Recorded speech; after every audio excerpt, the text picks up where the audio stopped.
mereka yang bertanya begitu itu tidak paham ya. Padahal ini momen itu jadi peringatan anniversary daripada peringatan tersebut adalah dikaitkan dengan momen. Kalau momen meninggalnya kita peringati momen meninggalnya, momen kelahirannya kita peringati dengan menunjukkan simbolik-simbolik kebahagiaan misalnya begitu. Mereka tidak paham setiap momen daripada insan mulia ini semuanya itu merupakan berkah pendidikan ya. Berkah kesempatan kita mempelajari perilaku-perilaku baik dari mereka. Kebetulan yang paling kita kedepankan untuk dipublikasi itu adalah peringatan atau anniversary daripada terbantainya Imam Hussein. Karena di sini ini banyak pesan-pesan untuk kita ini mendapatkan pelajaran-pelajaran atau hikmah yang baik ya. Sebenarnya mereka tidak paham. Yang diperingati itu bukan hanya Imam Hussein. Yang kita kedepankan Imam Hussein karena kejadiannya paling tragis ya. Nabi Muhammad itu pun diperingati hari lahirnya, hari Nabi Muhammad wafat, hari Nabi Muhammad diangkat menjadi Rasul, yaitu hari hari Ba'as ya. Hari Ba'as, hari pengangkatan Nabi menjadi Rasul ini, yaitu saat Nabi mendapatkan timbalan ataupun wahyu pertama kali ini. Hari Ghadir Qum, hari Nabi menyerahkan menjelaskan bahwa penyerahan kekuasaan dari Nabi kepada Imam Ali ini untuk supaya dipahami oleh semua manusia. Hari Ghadir Qum kita peringati ya. Jadi semua momen-momen yang berkaitan itu diperingati. Hanya yang dikedepankan oleh Syiah ini terdepan yaitu Imam Hussein. Karena Imam Hussein ini sangat tragis, di mana sejumlah sahabatnya dibantai, Imam Husseinnya sendiri pun dibantai ya. Padahal ada yang memposting bahwa Imam Hussein ini kalau berdoa untuk minta selamat akan diselamatkan. Tetapi kenapa tidak dilakukan oleh orang-orang mulia ini? Seperti Imam Ali, saat dipaksa untuk baiat kepada Abu Bakar, Imam Ali akhirnya nurut. Padahal Imam Ali ini kalau ngajak tarung sama Umar, Imam Ali ini bakal menang ya. Umar itu bisa dikalahkan, yang menyeret Imam Ali dari rumahnya ke sana. Bahkan tangan Fatimah saat mengangkat mau berdoa untuk meminta, karena Fatimah ini kan salah satu ahlul bait, doanya akan dikabulkan. Saat mau meminta sama Imam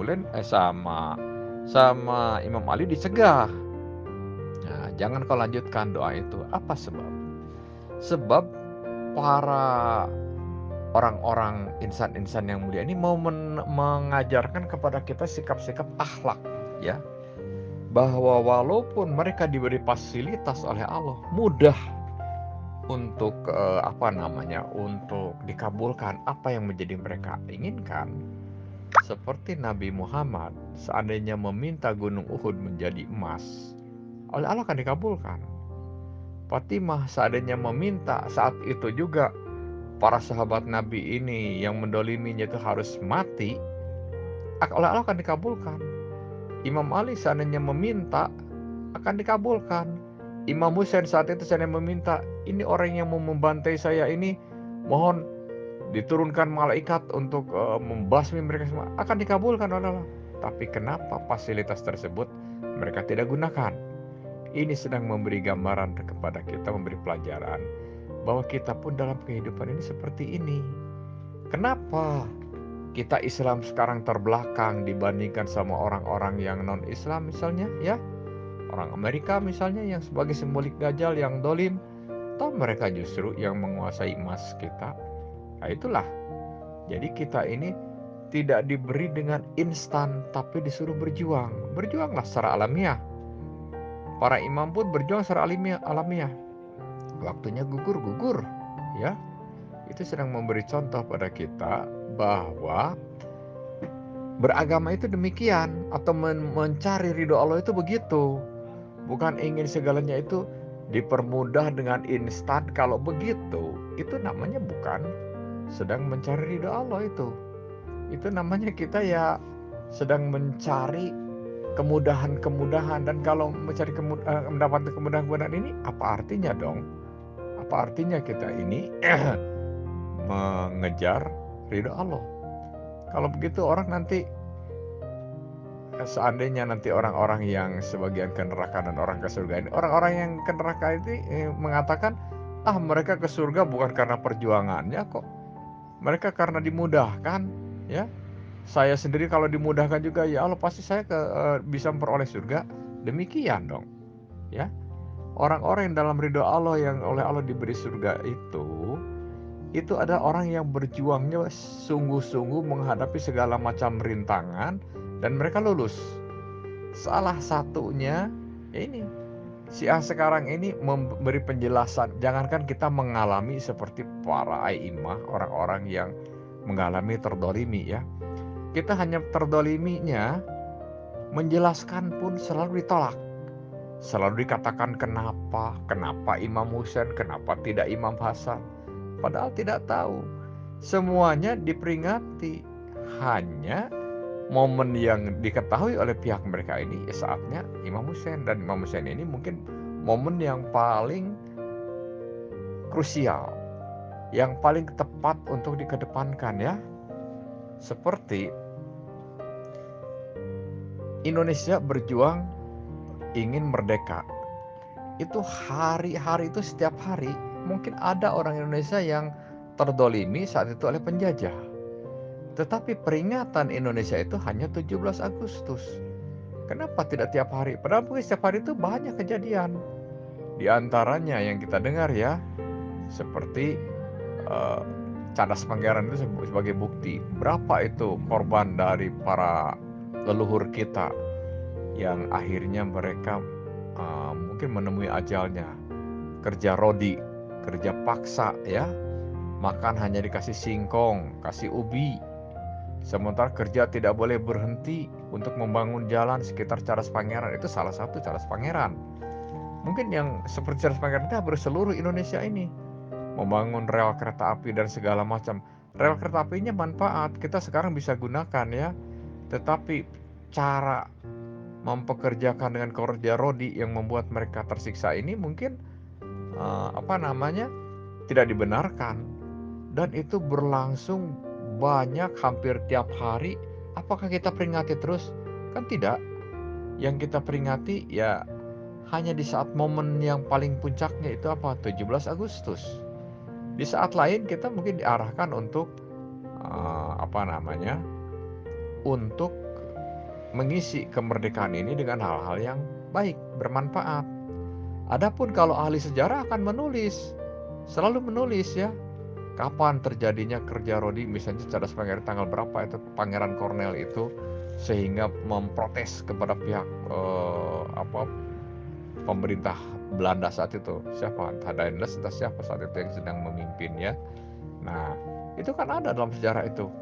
Perang Padri ada, perang di Penogoro, semuanya ada. Tetapi yang diperingati hanya 17 Agustus. Padahal baik Pangeran Cornel, baik Imam Bonjol, perang Padri, baik Pangeran di Penogoro, semuanya pejuang-pejuang, ya. Kita tidak peringati secara lebih signifikan untuk dikedepankan. Yang dikedepankan 7 Agustus. Nah, sekarang Syiah pun mengedepankan Imam Husain yang paling tragis di antara semua kejadian yang menimpa mereka yang dialami. Tetapi proses yang diderita oleh para imam ini kalau dipelajari, atau Nabi pun sama. Nabi Muhammad kabarnya sebelum meninggal itu, Nabi Muhammad sudah tidak mau meminum obat. Dipaksa obat itu disuruh minum oleh Nabi itu, oleh orang-orang yang hadir. Yang ditenggari orang yang hadir saat itu adalah Abu Bakar, Umar, Aisyah dan Hafsah dan mungkin beberapa yang lain yang tidak tahu, tapi itulah orang-orang yang paling kita sebut di antara yang hadir. Dan mereka semua memaksa. Imam Alinya sedang tidak ada ya. Nah, memaksa sebelum Nabi wafat sampai akhirnya Nabi itu parah di malam Kamis itu yang menurut Pak Jaga Sukma Nabi meminta menulis wasiat. Nabi meminta menulis wasiat pun masih dicegah oleh Umar dengan menyebut Nabi sedang dikuasai sakitnya. Nabi meracau katanya. Nabi ngelantur ngomongnya gitu. Kok berani menuduh Nabi ini mengucapkan ngelantur, pada Allah sudah menjamin bahwa wa mayantiku anil hawa ila wahyu yuha, bahwa apa yang diucapkan Nabi itu semuanya tidak ada yang ngelantur, tidak ada yang dari nafsu, semuanya adalah wahyu dari Allah. Jadi kalau Nabi meminta harus dituruti ya. Nabi mengatakan jangan saya diberi obat, ya harus turuti. Saat itu kan Nabi sampai di antara pingsan dan sadar kembali. Pada saat Nabi sadar kembali, Nabi menegur, aku kan sudah bilang jangan kau beri aku obat, kenapa kau dipaksa aku meminum obat, katanya begitu ya. Nah, Nabi tinggal berdoa saja. Kalau mau, ya Allah lemahkan semua orang ini, ya lemah, mati semuanya jika dikehendaki mati. Tapi Nabi tidak menggunakan fasilitas itu. Kenapa? Ya itu tadi, mengajari sama kita supaya proses alaminya berjuang ini dijalani, bukan kita meminta insan pada Allah pertolongan begitu saja. Jalani perjuangan ya. Meminta ini ya ada kalanya oleh Allah itu, nanti saat entah kapan dikabulkannya Allah yang lebih tahu ya. Nah begitu. Tapi meminta itu mungkin ya kita diarahkan sih, cuman meminta instannya ini yang jangan dijadikan tradisi seolah-olah nanti kita ini melupakan nilai-nilai perjuangannya. Nah ini pesan hikmahnya ya. Jadi proses peringatan para imam, terutama Imam Husain saat ini dan imam-imam yang lain, ini selalu kalau di Syiahnya, kalau di majelisnya dilaksanakan, dilakukan dan selalu dipelajari, dikaji ya. Selalu dijelas-jelaskan. Karena orang yang bukan Syiah mungkin tidak seaktif orang Syiah dalam mau datang ke majelis-majelis, maka tidak tahu pada saat yang dikeluarkan oleh orang-orang Syiah ini momen peringatan Imam Husain sebagai bentuk syiar, sebagai bentuk menjelaskan bahwa Syiah itu ini momen yang paling krusial, yang paling signifikan terbantainya Imam Husain itu ya, paling jelas sekali gitu. Nah, masih disanggah, masih dipertanyakan, kenapa hanya Imam Husain? Kenapa tidak Imam Hasan? Padahal namanya Imam 12 itu semuanya punya posisi dihormati dan dicintai. Hanya kebetulan saja ini momen Imam Husain ini paling krusial, paling signifikan ya, paling demikian tragis, maka dikedepankan gitu. Iya Bang ya, bingung ini. Bisa menyebutkan tetapi kok tidak bisa memahami ya. Nah, dirinya menyebutkan Innallaha wa malaikatahu yusholluna ala nabi ya. Malah dirinya hafal kok, kita aja kadang-kadang lupa nih ya. Innallah, sungguhnya Allah, wa malaikatahu dan malaikat-malaikatnya yusholluna ala nabi, bersolawat kepada nabi.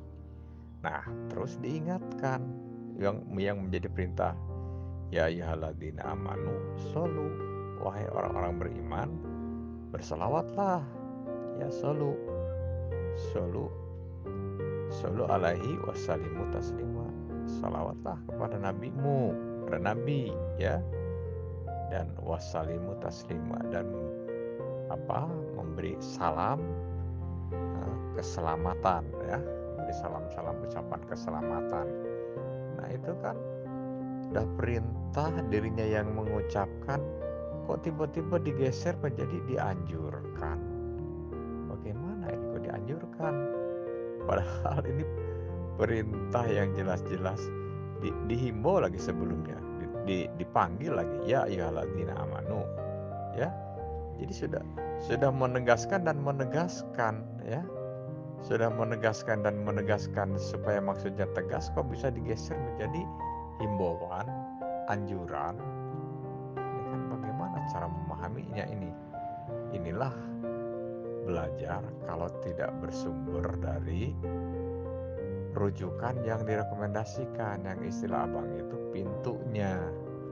Jadi kalau tidak dari pintunya, itu memahaminya tadi itu menurut cara dirinya membuat kesimpulan. Abang sih ekstrim kadang-kadang ya menyebutnya itu mencuri atau lebih jauh lagi merampok ya. Nah, orang bang, misalnya abang punya HP, abang itu tahu ya HP ini kode apa membukanya misalnya dengan pin atau dengan pola ya, dengan pola bentuk atau dengan apa itu membuat screenshot wajah ya, atau dengan kamera melihat wajah kita sendiri, demikian ya. Nah, cuman mungkin kalau di tempat gelap kita jadi susah, kesulitan, tempat gelap nanti wajah kita nggak kelihatan ya. Nah, kita sering pakai pin. Nah, kalau orang yang tidak tahu bagaimana dia mau membuka HP ini ya, karena harus memakai pin, dia tidak bisa. Akhirnya cara satu-satunya dimatikan ya, dimatikan itu HP. Akibatnya prosedurnya tidak lagi tepat. Nah, mungkin dia terpaksa harus ke tukang servis, tolong ini pola pinnya dirubah atau bagaimana gitu ya. Nah gitu.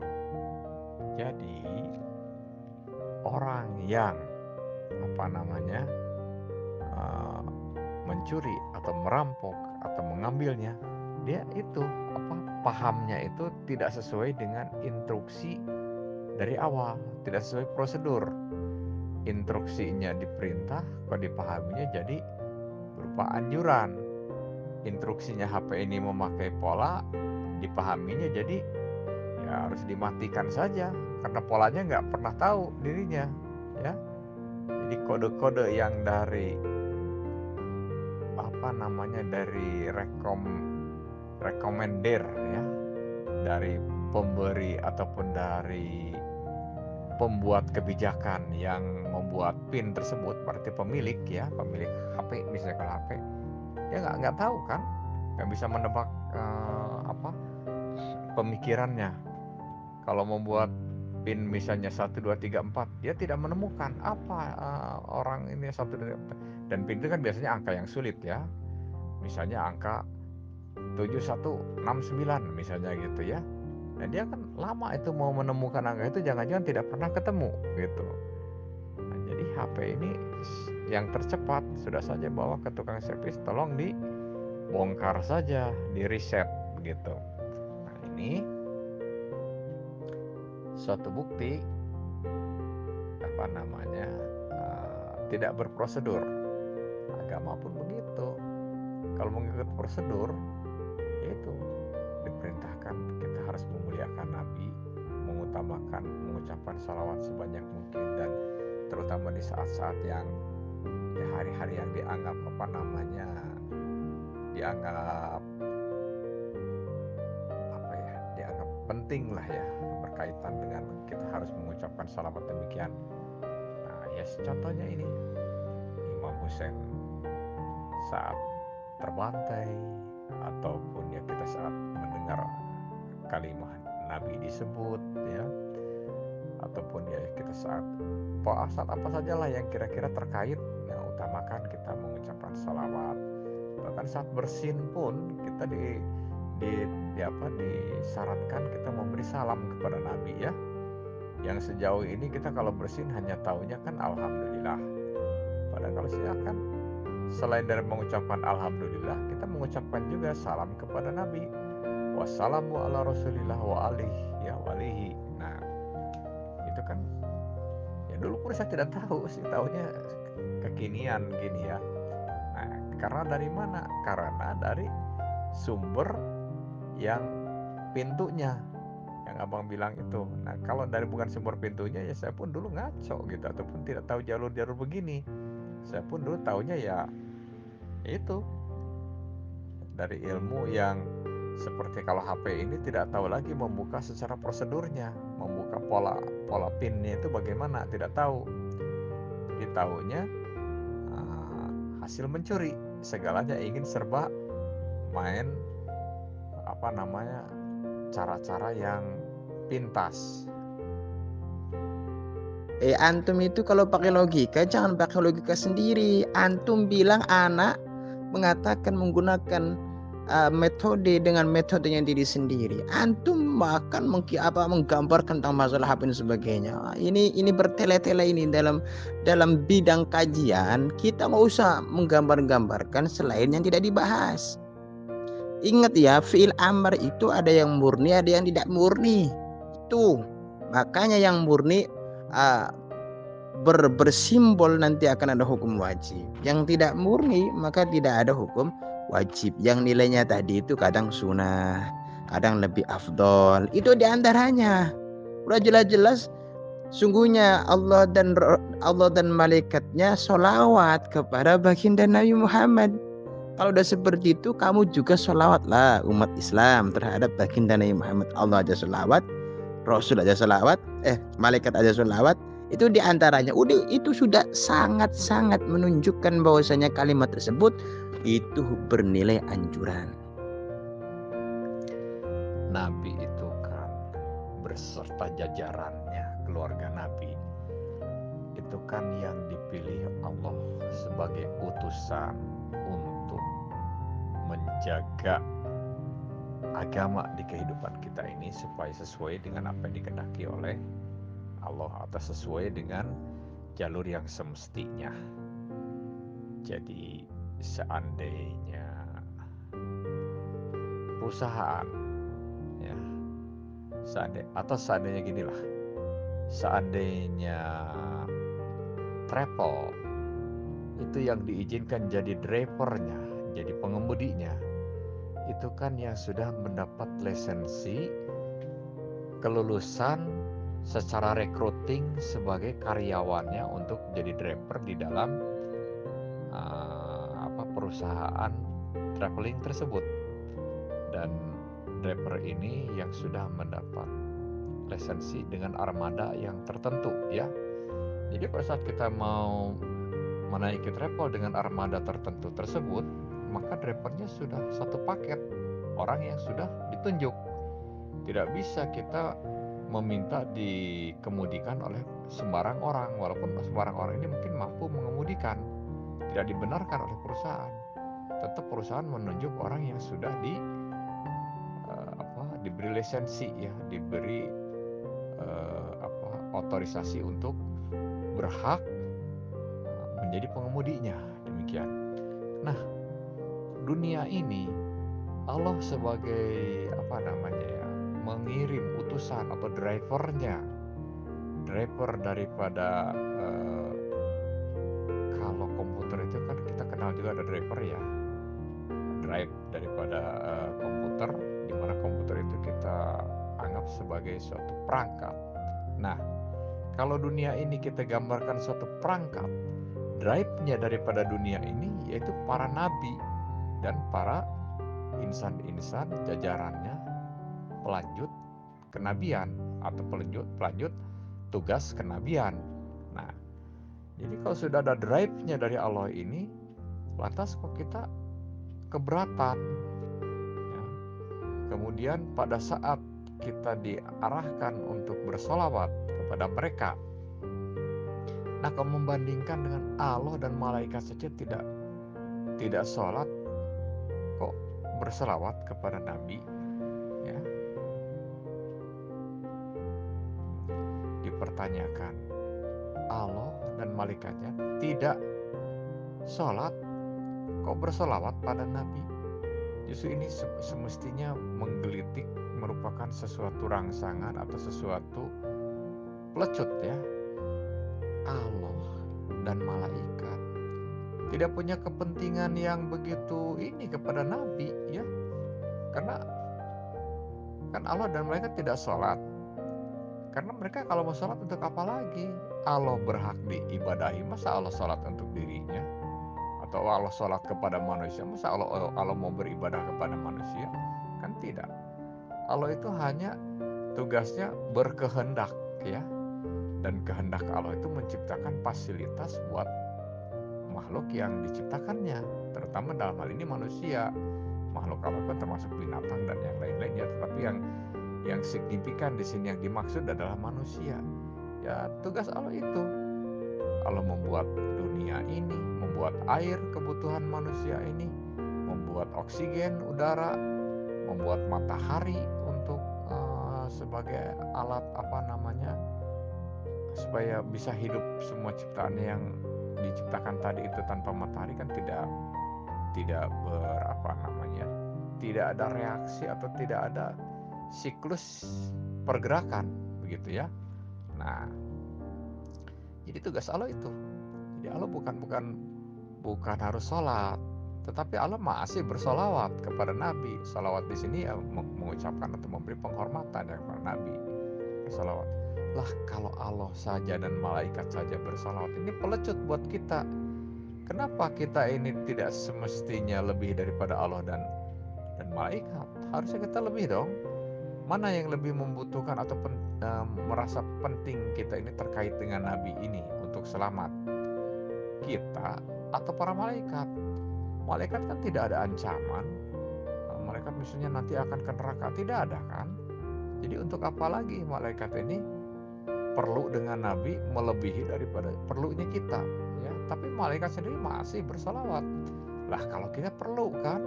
Kalau kita tidak tahu dengan Nabi, bagaimana kita tahu jalan agar kita selamat kelak kepada Allah ini? Ya. Nah, jadi Nabi ini drive dalam kehidupan yang terpentingnya di antara kita semua, atau nur Nabi Muhammad ini inti dari segala ciptaan Allah, nurnya. Maka salawat itu sudah selayaknya kita ini, tidak perlu dipertanyakan lagi, ya. Kenapa malaikat Allah dan malaikat saja gak sholat kok bersalawat, ya. Jadi di sini apakah tujuan pertanyaan ini mau mempertanyakan untuk apa kita bersalawat pada Nabi ini, ya? Untuk apa kita sering-sering bersalawat? Padahal yaitu Nabi ini drive-nya kita. Kalau komputer itu kan kadang-kadang untuk menjalankan sistem dari komputer itu, ya, itu kan dibutuhkan drive, ya. Nah, drive-nya ini selalu harus disimpan kan. Kalau drive-nya sampai hilang, maka komputer ini sulit untuk dihidupkan, sulit untuk di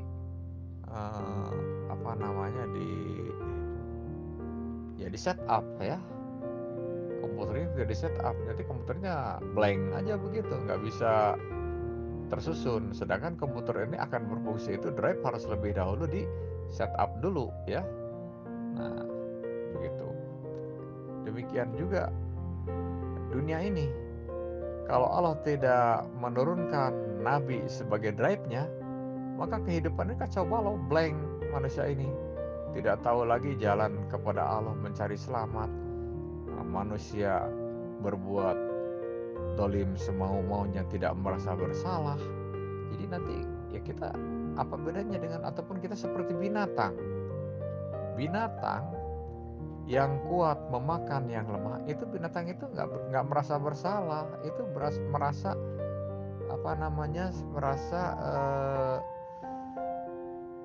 sudah seharusnya hidupnya begitu gitu, sudah menjadi tradisinya, itu merasa itu tradisi. Harimau membunuh binatang lemah misalnya sejenis rusa, itu harimau tanpa merasa sedikit pun punya kesalahan. Memaksa rusa itu dikejar untuk dijadikan bangsa, dimakan. Harimau tidak sedikit pun merasa itu suatu kesalahan, karena memang harus dilakukan oleh dirinya. Dan rusa harus lari sepandai mungkin untuk menghindar, ya itu sudah menjadi tradisinya. Maka ini kalau manusia nggak ada drive tadi, maka mungkin seperti demikian, ya. Kita saling membunuh, kita sudah mengenal sejak saling membunuh, peperangan tetap terjadi ya, tapi kan kadang-kadang masih ada masih ada aturan yang kita hormati secara kita ya gimana gitu ya. Contoh sekarang perang Rusia dan Ukraina. Rusia sangat mengeliminir terjadinya korban tingkat sipil. Jadi yang disasar itu selalu fasilitas militer ya. Fasilitas militer Ukraina. Demikian juga sebaliknya. Walau kadang-kadang kalau imbas namanya dari perang, korban sipil ini nggak bisa terhindarkan, tetap saja, tetapi tidak merupakan sasaran. Kalau salah sasaran sangat mungkin, dan kalau itu terjadi sulit mau dituntut karena ini kondisi perang, begitu ya. Seperti orang sedang berkelahi, kita mau menegah ya, menegah agar perkelahian itu atau melerai. Mungkin kita terkena pukulan itu sangat rentan, tetapi kita harus berani kalau kita berniat baik untuk melerainya. Demikian ya. Orang sedang terjadi perkelahian, kita tegah gitu ya. Kita usahakan supaya perkelahiannya berhenti gitu, karena kita ya tidak ingin terjadi kerusakan lebih jauh gitu. Nah, kemungkinan kita kena sikut, kemungkinan kita kena pukul, ya risiko. Tapi demikianlah tujuan untuk hal kebaikan.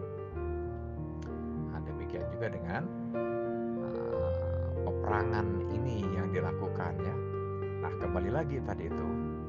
Jadi kalau Nabi ini drive atau nur ataupun inti dari ciptaan Allah ini, maka ya seyogianya kita ini bersolawat pada Nabi ini sudah merupakan, seandainya tidak diperintah pun, tidak ada kalimat dari Al-Quran ini yang mengatakan ya ayyuhallazina amanu shollu alaihi wasallimu taslima, tidak ada. Ini seharusnya kita ini manusia ini semestinya tahu diri gitu. Cuman kan ya kita kan manusia ya itu tadi, kalau nggak ada drive kita ngeblank, kita nggak tahu kehidupan ya.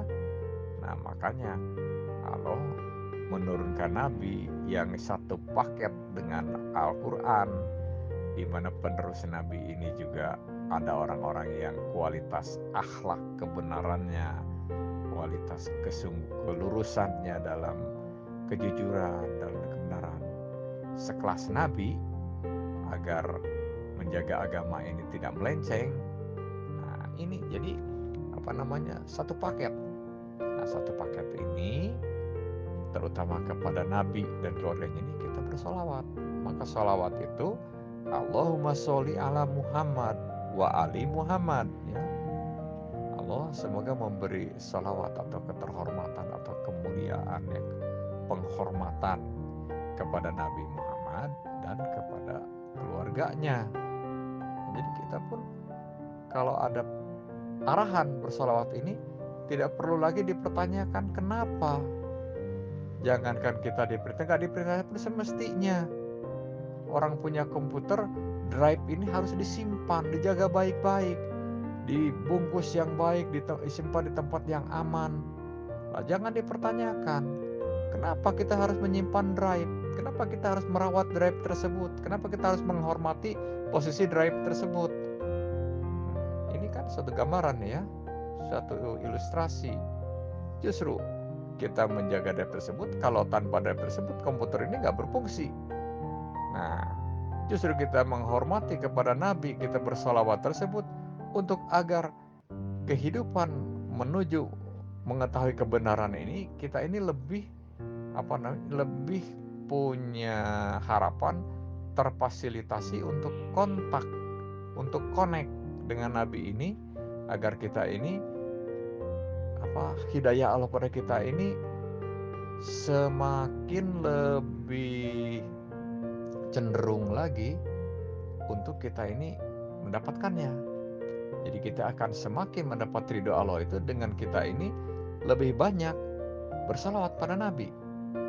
Semakin komputer ini akan benar bekerjanya dengan menjaga drive tersebut. Semakin kita ini akan mulus menuju memperoleh ridho Allah dengan bersalawat tersebut. Demikian penjelasannya ya. Masih sulit juga ya ini ya menangkap pemahaman bersolawat. Bersolawat itu manifestasi cinta kita pada Nabi ini, yang kita mohon Allah menyaksikan bahwa kita ini cinta tulen pada Nabi ini, dan memohon agar kita ini selamat sebagai bukti karena kita ini tidak ragu-ragu lagi mencintai orang yang oleh Allah sendiri sangat dimuliakan dan dicintainya. Ya. Sekarang saya buat ilustrasi lagi. Kita punya motor bagus, baru. Motor tersebut sangat rentan terjadi tindak kejahatan, pencurian, ya, curanmor. Nah, pada saat kita ini menggunakan motor tersebut, terus kita masuk kepada rumah yang agak sedikit menjorok ke dalam, anggaplah masuk gang. Motor tersebut kita taruh di tempat yang sedapat mungkin selalu bisa kita pantau. Walaupun aktivitas kita laksanakan, tapi kita pun tanpa berlepas diri berharap bahwa motor tersebut masih dalam pantauan kita, minimal untuk kita kontrol sesering mungkin. Ya, misalnya kita ini masuk ke rumah yang agak menjorok ke dalam, kita mohonkan kepada yang punya rumah, saya duduk di sini aja lah, biar saya bisa sambil memperhatikan motor saya jaga, demikian. Begitu ada yang mencurigakan, segera kita kan keluar untuk bersikap agar yang kira-kira membahayakan tersebut segera segera tidak menjadi ancaman lagi. Nah, kalau pada motor kita ini bisa memposisikan sedemikian kita itu memperhatikan motor itu, apakah kalau kita tidak melihat motor tersebut, tidak menjaga motor tersebut, kita ini anggaplah berdosa, ya, anggaplah kita ini bersalah, iya kan? Kalau motor kita lengah, kita lalai, ya mungkin selamat, motor kita nggak ada yang mencuri mungkin, tapi terjadinya tindak pencurian, motor kita hilang pun sangat rentan, bisa terjadi, ya. Sedangkan kalau kita berusaha waspada senantiasa, kita mengeliminir sekecil mungkin kemungkinan terjadinya hilang kendaraan kita ini, kita eliminir seminim mungkin. Nah, itulah kita kembalikan ilustrasi bagaimana kita bersolawat. Bersolawat itu kan di saat sholat terakhir kita membaca salawat di tahiyat yang terakhir sebagai bentuk wajib. Kalau tidak, maka sholat kita tidak sah. Nah, di luar sholat, kenapa kita dituntut untuk mengucapkannya? Kalau kita tidak mengucap, berarti kita berdosa dong. Ya iya dong. Kalau sama sekali mengabaikan mah, ya. Makanya saat nama Nabi disebut, saat kita ingat sama Nabi, saat kita berzikir, kita sertakan, bahkan kita imbangkan jumlahnya berzikir ini, bahkan kadang-kadang lebih zikir itu kita dengan mengucapkan salawat. Karena dengan mengucapkan salawat ini sudah manifestasi dari zikir tersebut. Karena yang kita salawati ini Nabi ini utusan Allah. Dengan bersalawat kepada Nabi secara tidak langsung sudah zikir juga kepada Allah, ya. Nah, jadi dengan bersalawat ini sudah memenuhi syarat sebagai bentuk dari zikir tersebut. Apalagi kita lengkapi zikirnya, kita misalnya menyebut subhanallah walhamdulillah wala ilaha illallah wallahu akbar sesering mungkin, ya.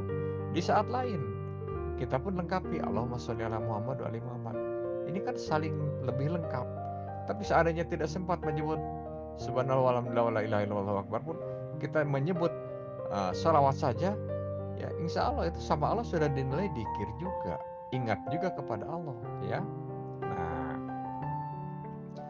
jadi saat kita melihat kendaraan kita tadi itu sudah suatu bentuk penjagaan. Oh tidak, katanya saya meminta orang lain suruh selalu menunggu motor saya tersebut supaya ditungguin, dijaga. Ini akan lebih lengkap lagi.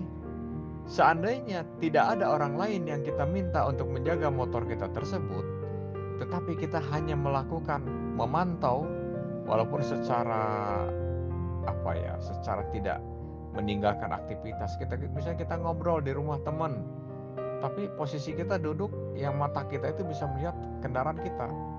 Begitu ada tindak yang mencurigakan, kita segera mengambil tindakan, orang yang berniat ataupun yang rentan menjadi kita curigai segera bisa meninggalkan posisi yang kita khawatirkan. Nah, kan sama dengan menjaga juga. Tapi kalau kita simpan seseorang, misalnya kita bawa anak, kamu jangan ikut ya, kamu di sini aja jaga motor ini. Biar bapak yang ke dalam ya menemui om kamu, bapak bicara di sana, biar bapak tenang. Bapak bicara di sana, kamu di sini jaga motor duduk. Dan bisa kita percayai anak kita itu selalu menjaga. Kita lebih tenang kan? Kita berzikir kepada Allah, tapi kita sertakan juga sholawat. Lebih lengkap kan? Seperti kita menjaga motor tadi, selain kita memperhatikan, juga kita menyimpan anak kita. Lebih lengkap kan? Ya. Seandainya tidak ada anak kita yang kita mampu mintai untuk menyertai kita dalam kepentingan tersebut, kita memantau saja, itu pun sudah memenuhi syarat menjaga juga. Seandainya kita tidak sempat berzikir padahal, tapi kita membaca salawat saja, itu pun oleh Allah sudah dinilai menjadi zikir juga. Demikian ya. Jadi yang masih keberatan, kita ini harus bersalawat sesering mungkin, sama saja dengan kita berdosa kalau tidak bersalawat. Iya dong, kalau sama sekali mengabaikan. Tapi namanya berdosa tadi itu ya minimal 1 hari 1 kali kita usahakan, minimal saat kita ingat, kita mendengar nama Nabi disebut Sayyidina Muhammad, atau disebut Abil Qasim, ya bapaknya Qasim ya. Muhammad ini kan punya anak Qasim diantaranya ya. Abil Qasim disebut, saat disebut nama Nabi Muhammad, Abil Qasim, atau wa maulana atau apa saja, kita langsung menyebut Allahumma sholli ala Muhammad wa ali Muhammad. Bahkan tidak cukup sekali, sampai 3 kali. Ini kan satu bukti bahwa kita itu orang-orang yang tidak anti, bahkan sangat merefleksikan dengan bersalawat tersebut. Demikian orang Syiah ini ya. Kalau para penceramah di depan itu pas menyebut nama Nabi Muhammad atau keluarga Nabi Muhammad, itu refleks kadang-kadang para audiensnya, para ru'yahnya, para hadirinnya, itu refleks, mereka serentak mengucapkan Allahumma sholli ala Muhammad wa ali Muhammad, itu kadang-kadang serentak. Ini satu bukti bahwa refleksi daripada salawat ini sangat dibudayakan dan sangat direfleksikan, dijadikan hal yang sangat sensitif. Begitu mendengar Nabi Muhammad langsung kita bersalawat. Demikian. Kalau dikatakan tidak berdosa dong, ya kalau sudah jelas Nabi Muhammad kita ingat, sudah jelas kita malah menolak kok bersalawat, ya sama saja tadi. Sudah jelas motor kita ini berbahaya, kita nggak mau memperhatikan kok, ya. Motor kita berbahaya, ini kita nggak kelihatan, biarin saja. Motor kita ini sudah kelihatan ada orang yang mencurigakan, biarin saja. Hilang beneran mau apa? Menyesal kan? Nah, sudah dijelaskan ini Nabi Muhammad, kita berhak bersalawat, nggak mau juga. Saat nanti nggak dapat perhatian dari Nabi Muhammad, diabaikan, tidak dapat syafaat. Apa kita tidak memerlukan syafaat nanti di sisi Allah oleh syafaat dari Nabi Muhammad ini, ya? Sebagai bukti kita ini mengharapkan syafaat, sebagai bukti kita mencintai, dan sebagai bukti kita mengikuti. Kita kan sesering mungkin ingin mengadakan connect dengan Nabi Muhammad ini, ya. Kalau laki-laki mencintai pasangannya, mencintai perempuan, kan sedapat mungkin, sesering mungkin menghubungi perempuan ini. Begitu kan? Mas, dalam beragama itu nggak bisa kita rasionalkan secara hukum yang sifatnya itu abstrak. Nggak bisa. Kita itu harus pakai riwayat, mana kira-kira yang bisa dienut, kemudian apa komentar daripada al-imam tersebut. Kalau pakai narasi seperti itu terus, saya tidak akan bisa menerima. Saya bukan orang yang bertele-tele, orang yang harus pakai logika seperti ini. Enggak. Aku sebenarnya ya, aneh orangnya simpel. Selama ada narasi tekstualnya sesuai daripada apa yang dimaksud daripada tekstual, ada terima. Kalau seperti itu panjang melebar, buang-buang waktu.